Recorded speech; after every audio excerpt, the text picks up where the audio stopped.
Assalamualaikum warahmatullahi wabarakatuh. Perkenalkan, nama saya Amelia Febrianti, bisa dipanggil Amel. Saya lahir di kota Sukabumi pada tanggal 18 Februari 2010 dan tempat tinggal saya sekarang ada di Nanggeleng, Kecamatan Citamiang, kota Sukabumi. Alasan saya masuk sosial tentunya agar apa yang saya pelajari masih terhubung dengan cita-cita saya. Selain itu, saya juga ingin memperdalam pengetahuan saya di bidang ekonomi. Di kelas 10 sebelumnya, saya sudah mempelajari sejarah tentang yang pertama ada pengertian sejarah dan unsur-unsur sejarah. Pengertian sejarah yang saya ketahui, sejarah berasal dari kata syajarah yang berarti pohon. Sejarah dikaitkan dengan pohon karena mereka saling berkaitan antara akar hingga ke pohon dan daunnya. Dan pada materi selanjutnya, saya mempelajari tentang konsep waktu dalam sejarah dan berpikir sejarah.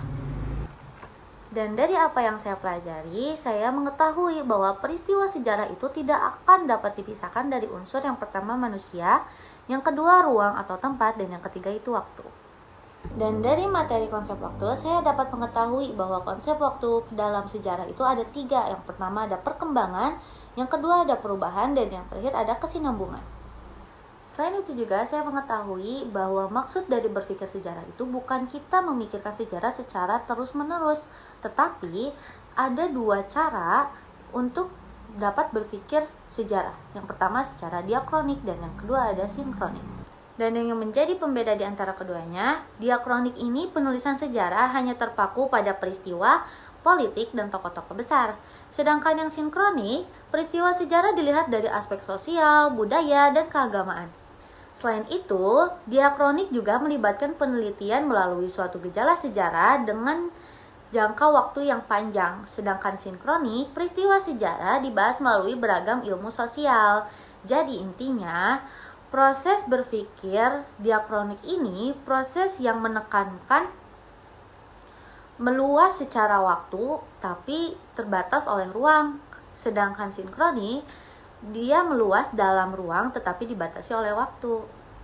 Pada materi pembahasan selanjutnya, saya juga telah mempelajari tentang langkah-langkah penelitian sejarah. Langkah-langkah penelitian sejarah yang saya pelajari yaitu metode historis yang diperkenalkan oleh Leopold von Ranke. Dalam metode historis ini, ia memperkenalkan 4 cara untuk menulis sejarah. Yang pertama, secara heuristik. Yang kedua, kritik. Yang ketiga, interpretasi. Yang ketiga, historiografi. Heuristik itu pencarian sumber. Kritik itu pembuktian sumber. Interpretasi itu menafsirkan sumber. Historiografi yaitu penulisan sejarahnya. Selain itu juga, saya ada mempelajari tentang ilmu bantu sejarah. Ilmu bantu sejarah itu diantaranya yang pertama ada arkeologi. Pada arkeologi ini membantu sejarawan untuk mengetahui jenis, fungsi dari artefak. Yang kedua yaitu untuk mengetahui usia atau perkiraan zaman. Yang kedua itu ada ilmu sosiologi dan antropologi. Ilmu sosiologi, ilmu yang mempelajari masyarakat dan kehidupannya. Kontribusi sosiologi terhadap sejarah digunakan untuk membantu sejarah dalam memahami interaksi atau hubungan antar manusia serta membantu dalam menjelaskan aktivitas manusia pada masa lampau. Lalu untuk antropologi terhadap sejarah digunakan untuk mengidentifikasi fisik, adat istiadat, dan budaya masyarakat. Yang selanjutnya itu ada geografi. Ilmu geografi ini kan berkaitan dengan latar geografis atau tempat sejarah di mana tempat itu terjadi.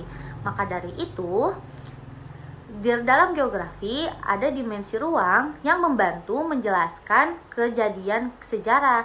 Lalu ada ruang dalam geografi, ini berhubungan dengan lokasi, kondisi, dan geomorfologi. Yang selanjutnya ada ilmu psikologi. Ilmu ini membantu memberikan wawasan kepada sejarawan untuk menjelaskan perilaku tokoh dan keterlibatan emosionalnya dalam peristiwa sejarah tersebut. Selain itu juga saya mempelajari tentang sumber sejarah seperti ada sumber primer, sumber sekunder, sumber tertulis, sumber lisan, lalu ada sumber benda, serta ada sumber visual. Lalu selain itu juga saya mempelajari tentang perkembangan bumi dan munculnya makhluk hidup. Lalu selain itu juga saya ada mempelajari tentang asal-usul nenek moyang Indonesia, penemuan manusia purba di Indonesia, corak kehidupan praaksara di Indonesia, munculnya jalur rempah dan sila budaya. Lalu mempelajari juga tentang bagaimana agama Hindu dan Buddha. Seperti itu. Mungkin itu saja review materi yang bisa saya sampaikan. Lalu selanjutnya itu ada hambatan dalam mempelajari sejarah. Saya itu tipe manusia yang cepat ngerti, cepat ingat, tapi cepat juga ngelupainnya. Jadi menurut saya hambatannya itu saja, cepat lupa gitu. Dan untuk solusinya mungkin karena saya cepat melupakan, tapi kadang saya juga ingat alur. Saya bisa ingat alur dalam jangka waktu yang panjang.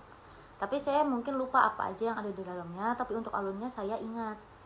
Mungkin solusinya mungkin aku harus memperbanyak nonton film sejarah atau membaca artikel kali ya, memahami sebuah sejarah, satu sejarah lewat artikel mungkin. Nah, itu mungkin jadi solusi untuk aku pribadi. Dan yang terakhir mungkin metode pembelajaran pada mata pelajaran sejarah ini yang aku pengenin tuh kayaknya cukup menonton video atau dikasih artikel lalu disuruh review sendiri lalu dikasih soal. Kalau aku pribadi soalnya biasanya lebih cepet bakal nginget kalau misalkan aku nulis juga. Misalkan aku nulis alurnya dari awal, misalkan tentang sejarah proklamasi berawal pada saat tanggal 16 Agustus. Di situ Indonesia mendengar bahwa Jepang itu kalah dan yang lain sebagainya, nanti di review sampai akhir. Itu biasanya bikin aku lebih ingatnya itu lama gitu. Mungkin jadi nonton video, review, dikasih soal. Nonton video, review, kasih soal. Seperti itu. Terima kasih. Wassalamualaikum warahmatullahi wabarakatuh.